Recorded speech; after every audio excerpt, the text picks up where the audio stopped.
కావున యువకులందరూ కూడా వెంకరెడ్డి నగర్, రామరెడ్డి నగర్, వాసవి నగర్, వివేక్ నగర్, కామాక్షిపురం, నవరంగూడ మరియు శ్రీనివాసపురం మరియు ఆర్టీసీ కాలనీ ఇవి పలు దిశల్లో ఉన్న యువకులందరూ కూడా ఇక్కడికి రావడం జరిగింది. వారందరికీ కూడా ప్రత్యేకంగా ధన్యవాదాలు తెలియజేస్తున్నాను.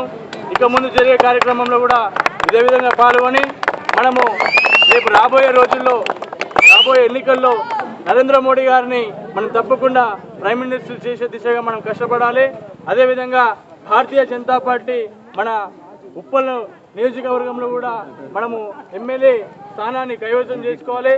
రాబోయే ఎన్నికల్లో మనం చాలా కృషి చేసి పనిచేసినట్టయితే అక్కడ నరేంద్ర మోడీ గారు, ఇక్కడ ఎమ్మెల్యే ఎన్వీఎస్ ప్రభాకర్ గారిని కూడా మనం గెలిపించుకునే అవకాశం ఉంటుంది. కాబట్టి యువకులందరికీ నేను ఇచ్చే సందేశం ఏంటంటే రాబోయే ఎన్నికల్లో మనం కృషి చేసి కష్టపడి గట్టిగా మన నాయకుల్ని గెలిపించే వరకు నిద్రపోదని మన జై